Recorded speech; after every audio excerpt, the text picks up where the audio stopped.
Hey, what's up, guys, and welcome back to another Real Madrid preview.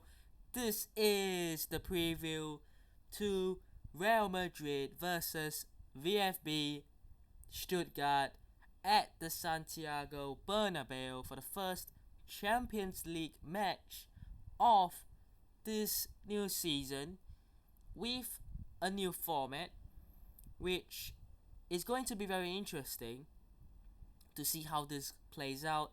It's going to be certainly different, a lot different. Personally, I've said this, I don't think there is a need to change what doesn't need to be fixed. There isn't a point fixing something that isn't broken. But now that UEFA have done this, essentially it is a Super League. It essentially is one. And we are going to see these games. You kind of have to just get on board with it. And there's not a lot fans can do. There's not a lot teams can do.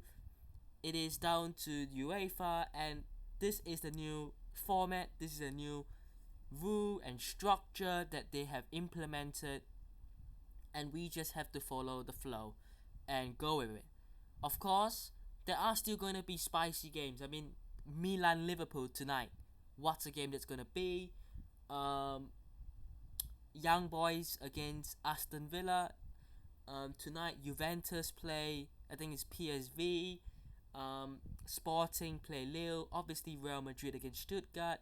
Some very, very good games coming up.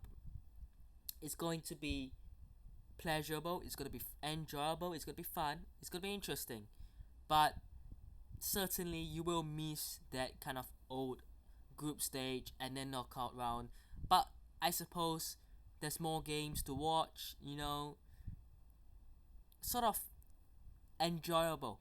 There is an advantage. I'm not saying that this format is utterly and totally awful. I mean, you have to look at the positives of this new format. But again, I think fans, if you ask fans, would you like this new format, which is decent, it's not bad, or would you prefer the old one? I think you're looking at 75% of fans that will say they would rather the old format. Not because it might have better games in terms of group stages, but it is how the Champions League has been for years. So to change it, definitely going to be sort of missed and very interesting as we head into a new format, a new structure. But a bit of I'm no expert to this new format, but how it goes, if I'm not wrong, there's 36 teams now instead of 32. It is one big chunk of a league table, isn't it? There's 8 games. Each team is gonna play 8 games, 4 at home, 4 away. I believe one against each team from each pot. So pot 1, pot 2, pot 3, pot 4. Home, home, home, home, and then away, away, away, away. 8 different teams. The top 8 will go through to the round of 16. Team 9th to 24th, teams that finish from 9th to 24th, play a sort of playoff game. Essentially, it is a playoff game, a 2-legged playoff game, I believe. The 8 winners from 9th to 24th go through, making it a round of 16. And then the 8 losers, including teams from 25 to 36, will get knocked out. So you're looking at, certainly 20 teams going to go. 16 make it through. And then afterwards, there is no restrictions in terms of, like teams of different countries, if I'm not wrong, can't play each other. I think in a round of 16 onwards, you can play a team from the same nation. And yeah, I mean, it's gonna be the same from the round of 16 on. It's gonna be round of 16, quarterfinals, semi-finals, and then the finals. But the group stages is the big change in this, and I'm sure down the line, in years to come, eventually this format will change. You're looking at the knockout stages that will change. I think without any doubts, I think that will eventually happen. But for now, only the group stage changes, and certainly, um, you know, the knockout rounds remains the same. Now look, a couple of players receiving awards. Mbappe received one for last season's Golden Boot winner, if I'm not wrong. Vinny got one. Player of the Champions League season. Bellingham got into the team of the season, so did Vinny. Rudiger as well, if I'm not wrong, got into the team of the season. I don't think Carvajal did. I mean, Carvajal should be in the team of the season for the Champions League. I mean, he should. But anyways, that aside, this is going to be a big game. At home against Stuttgart, you would expect Real Madrid to win. You would expect so. Now look, before we get into talking about the starting 11 and we talk a bit more, Stuttgart are a solid side. Now this team, if I'm not wrong, outfinished Bayern Munich last season. Last season, I think they finished second behind Bayer Leverkusen in their unbeaten run. Stuttgart finished 1 point above Bayern Munich last season to qualify for the Champions League. So this is not a lucky scrape through the qualifiers, winning in extra time sort of thing. They deserve to qualify for the Champions League without a doubt. So the fact that they are here shows that certainly they will be challenging.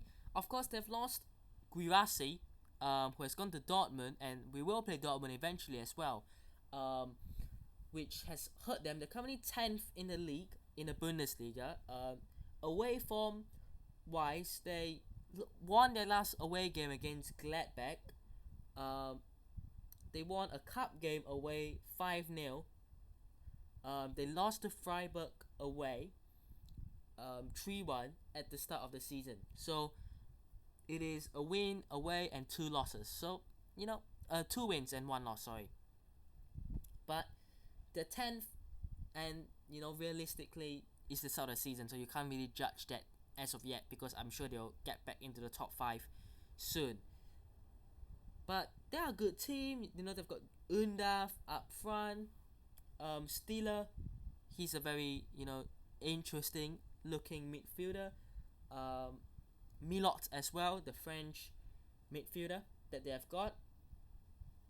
Demirovic, Ryder, Mittelstadt is a good left back. They've got Zagadou, ex Dortmund. They've got Alexander Nubel, whom people are saying was the next Neuer coming through. So this team is decent. It looks like it's not a very strong depth side. They don't look like they have got a lot of players. They've got Bilal Touré as well. But I think that it will be tough, because I think they will certainly be playing more defensive, to try to get themselves at least a point away from this game, which you can never say never, but I think Santiago Bernabeu, it is Real Madrid in the Champions League. It is against a side that definitely is beatable. They're not runovers, they're not pushovers, but they are beatable. I think Real Madrid win this game. Not comfortably, not easily.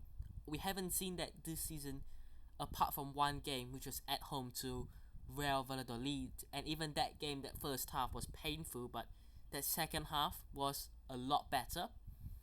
But this season, none of the games I look and I go, yeah, we played extremely well. So I don't think we're going to get that. I think it's going to be a close margin game. It's not going to be anything crazy, because Stuttgart are going to play more defensive, especially away from home. So there's that in terms of how I see the game going. I think the start of the game, I think Stuttgart, when they have the chance, they will try to create, and they will probably get a couple of opportunities to score. I think it will be a very close game, but I think Real Madrid will prevail. But my starting 11, before I get into my score predictions, the same back 5, as I put as a prediction against Real Sociedad. Courtois, Mendy, Rudiger, Militao, Carvajal. It is your best back five in such a big game. You have to keep it. No Fran Garcia, no Lucas Vasquez, no. Keep it as it is. Let the attack do the job. Let the midfield do the job, okay? Because here it is. I've got Tchouaméni back. I think that the fact that he didn't play against Real Sociedad was a bit of a sign that he will make it back for this game. He's been training now. He's fully back. The little knock he picked up before the international break seems to be fully cleared. He will start as the CDM, as the number 6. No one else can do his job better than he does. Next to him, Valverde, locked in. One of the spots has to be his. The other player. Now look, is Bellingham fit enough to play a game? Is he back to play a full 90? I don't think he's... I think you could say he's fit enough. He's young, he's had a couple of weeks off, but I think Real Madrid will be more conservative. I think, it will certainly be a game where if you're comfortable, you are winning, you can just hold on to the lead. You could see Bellingham maybe come off or come on. He might not start and come on for the last 20 minutes. It could well happen, but I'll start Bellingham. But that spot, it could be Arda Güler, it could be Modric. The front line, keep it the same, except for obviously Rodrigo coming in for Brahim Diaz, who is injured. And then the front two of Vini and Mbappe. And I feel like every game we're slowly counting down days until Mbappe and Vini click and play incredibly well. But trust me, and I'm trying to, convince myself eventually that will happen too. So let's just hope that one day sooner it will happen. Lastly, score prediction. I feel quite positive. I feel that the goals will be there. I don't see like a 5-0 win. It's just not going to happen. But if I'm being optimistic and I'm saying, look, if you can get yourself a 2-0 home win, that would be great. But I'm kind of unsure. Can we keep a clean sheet? Do Stuttgart have enough threat to score? They could score. I think there is a high chance. I'm gonna go 2-0 Real Madrid. I'm gonna bet that we keep a clean sheet on this. When we come back for the review and we don't keep a clean sheet, then alright. But I think that to start off in the Champions League new format with a big game like this, you have to win. Simple. But let me know what thoughts are down below. Hope you guys have enjoyed today's video. Hit the bell if you did. Subscribe to the channel if it's on already. And I'll see you guys in the next one. Peace.